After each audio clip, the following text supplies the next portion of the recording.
ആയിഷ റളിയല്ലാഹു തആല അൻഹയും അബ്ദുല്ലാഹി ഇബ്നു സുബൈറും തമ്മിലുള്ള ബന്ധം. അസ്മ റളിയല്ലാഹു തആല അൻഹയുടെ മകനാണ്, അസ്മ സുബൈർ ദമ്പതികളുടെ മകനാണ് അബ്ദുള്ള. ഈ അബ്ദുള്ള ആയിഷ റളിയല്ലാഹു തആല അൻഹയെ സംബന്ധിച്ചിടത്തോളം സഹോദരി പുത്രനാണ്. ആയിഷ റളിയല്ലാഹു തആല അൻഹ ഉമ്മു അബ്ദില്ല എന്നാണ് വിളിക്കപ്പെടുന്നത്. ഉമ്മു അബ്ദില്ല എന്ന് ആയിഷ റളിയല്ലാഹു അൻഹ വിളിക്കാൻ കാരണം എന്താ? ഈ കുട്ടിയാണ് അബ്ദുല്ലാഹി ഇബ്നു സുബൈർ. ഈ അബ്ദുള്ള ആയിഷ അവർ തമ്മിലുള്ള ബന്ധമാണത്. പക്ഷെ ഒരു ദിവസം ആയിഷ റളിയല്ലാഹു തആല അൻഹ കയ്യും മെയ്യും മറന്ന് സദഖ ചെയ്യുമായിരുന്നു. എന്ത് ആളുകൾ കൊടുത്താലും ആയിഷ റളിയല്ലാഹു തആല അൻഹയ്ക്ക് എല്ലാവരും ഉണ്ടല്ലോ സമ്മാനിക്കും. പിന്നെ ശാസ്ത്രമാതങ്ങളുടെ വസിയത്തുമല്ലേ, തിരുനബിയുടെ വിയോഗശേഷം അവിടുത്തെ ഭാര്യമാരെ നോക്കേണ്ടത്? പിന്നെ മുസ്ലിമീങ്ങളല്ലേ. അതുകൊണ്ടാണ് പിന്നെ ഒരിക്കൽ അബ്ദുറഹ്മാൻ ഇബ്നു ഔഫ് റളിയല്ലാഹു അൻഹു 60,000 പണത്തിന് അദ്ദേഹത്തിൻ്റെ ഒരു വീട് വിറ്റ് ദിർഹമാ ദിനാർ അറിയില്ല, അദ്ദേഹത്തിൻ്റെ ഒരു വീട് വിറ്റ് ആ 60,000 ദിർഹമായിട്ട് ആയിഷ റളിയല്ലാഹു അൻഹയുടെ അടുക്കലേക്ക് വന്നു. അബ്ദുറഹ്മാൻ ഇബ്നു ഔഫ് റളിയല്ലാഹു അൻഹു ആയിഷ റളിയല്ലാഹു അൻഹക്ക് കൊടുക്കുകയാണ്. അപ്പോൾ ആയിഷ റളിയല്ലാഹു തആല അൻഹ പറയാണ്, റസൂലുള്ളാഹി സ്വല്ലല്ലാഹു അലൈഹി വസല്ലം തങ്ങൾ പറഞ്ഞിട്ടുണ്ട്, ലാ യഹ്നു അലൈകുന്ന ഇല്ല സാബിറൂൻ. നിങ്ങൾ റസൂലുള്ളാഹിൻ്റെ ഭാര്യമാർ നിങ്ങളോട് ആർദ്രവമായി അലിവിൽ പെരുമാറുകയില്ല ഇല്ല സാബിറൂൻ, ക്ഷമാലുക്കളല്ലാതെ. എന്നിട്ട് ആയിഷ റളിയല്ലാഹു അൻഹ പറയാണ്, സഖല്ലാഹു അബ്ദുറഹ്മാൻ ബിൻ ഔഫിൻ മിൻ സൽസബീലിൽ ജന്ന. അബ്ദുറഹ്മാൻ ബിൻ ഔഫിനെ അല്ലാഹു സുബ്ഹാനഹു വ തആല സ്വർഗത്തിൻ്റെ സൽസബീലിൽ നിന്ന് കുടിപ്പിക്കട്ടെ എന്ന് ദുആ ചെയ്തു എന്നാണ്. ഞാൻ പറഞ്ഞെങ്കിൽ റസൂലുള്ളാഹി സ്വല്ലല്ലാഹു അലൈഹി വസല്ലം തങ്ങളുടെ ഭാര്യമാരെ പിന്നെ പരിഗണിക്കുക എന്നുള്ളത് വിശ്വാസികളുടെ ബാധ്യതയല്ലേ. ഇങ്ങനെ ആയിഷ റളിയല്ലാഹു തആല അൻഹയ്ക്ക് പലരും എന്ത് ചെയ്യും, കൊണ്ടുവന്ന് സമ്മാനിക്കും. ഇതൊക്കെയും ആയിഷ റളിയല്ലാഹു തആല അൻഹ ചെലവഴിക്കും.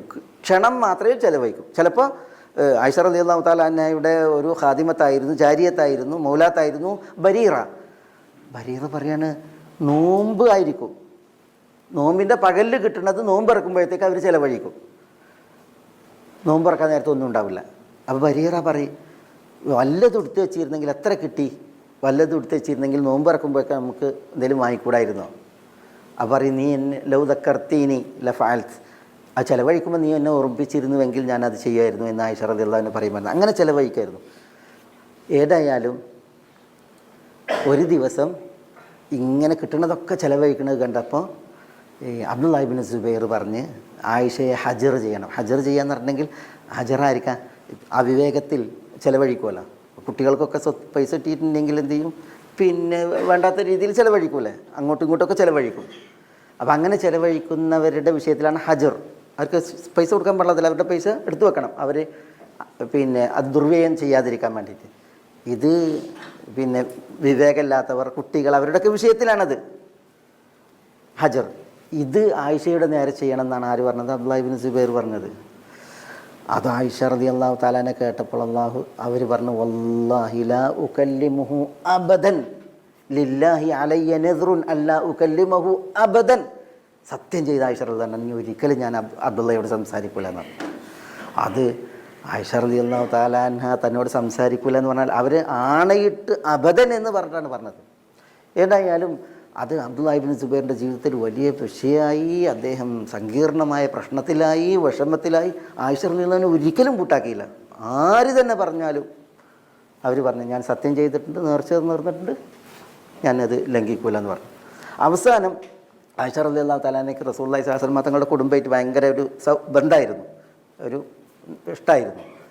അങ്ങനെ ഈ മിസ്വർ ബിനു മഖ്റമ, അതേപോലെ തന്നെ അബ്ദുറഹ്മാൻ ബിനുൽ അസ്വദ്, നബി റസൂലുള്ളാഹിൻ്റെ ഉമ്മൻ്റെ കുടുംബക്കാരാണ് ഇവരെ കൂട്ടിയിട്ട് പിന്നെ അബ്ദുല്ലാഹി ഇബ്നു സുബൈർ ആയിഷ റളിയല്ലാഹു തആല അൻഹയുടെ അടുക്കലേക്ക് പോയിട്ട് പിന്നെ എന്ത് ചെയ്തു, പിന്നെ ഇവരെ മുൻനിർത്തിയിട്ട് അബ്ദുല്ലാഹി ഇബ്നു സുബൈർ ആയിഷ റളിയല്ലാഹുവിൻ്റെ അടുക്കലേക്ക് കയറിയിട്ട് പിന്നെ സംസാരം തുടർന്നൊരു വിഷയമുണ്ട്.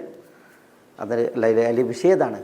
ആയിഷ റളിയല്ലാഹു തആല അൻഹ സത്യം ചെയ്താണല്ലോ, ആ സത്യം ചെയ്തതിന് പിന്നെ പ്രായശ്ചിത്തം കൊടുത്തത് ആയിഷ റളിയല്ലാഹു തആല അൻഹ എന്ത് ചെയ്തു, ഒരടിമയെ മോചിപ്പിച്ചു. താൻ സത്യം ചെയ്തതിന് പിന്നെ അവർ തിരുത്തിയല്ലോ, ഒരടിമയെ മോചിപ്പിച്ചു. അബ്ദുല്ലാഹി ഇബ്നു സുബൈർ റളിയല്ലാഹു തആല അൻഹു 10 അടിമകളെ കൊടുത്തയച്ച് ഉമ്മക്ക് അവരുടെ ഈ പ്രായശ്ചിത്ത അത് അതിന് വേണ്ടിയിട്ട് 10 അടിമകൾ കൊടുത്തു. ആ 10 അടിമകളെയും മോചിപ്പിച്ചു. ചരിത്രം പറയുന്നത് താൻ സത്യം ചെയ്ത് ലംഘിക്കേണ്ടി വന്ന ഈ ഒരു വിഷയത്തിൽ ആയിഷ റളിയല്ലാഹു തആല 40 അടിമകളെ വരെ മോചിപ്പിച്ചു എന്നാണ്. 40 അടിമകളെ പിന്നീടൊക്കെ അടിമകളെ വാങ്ങിയിട്ട് അവർ മോചിപ്പിച്ചു എന്നാണ്. അതാണ് ഈ കഫാറാത്തിൻ്റെ വിഷയം.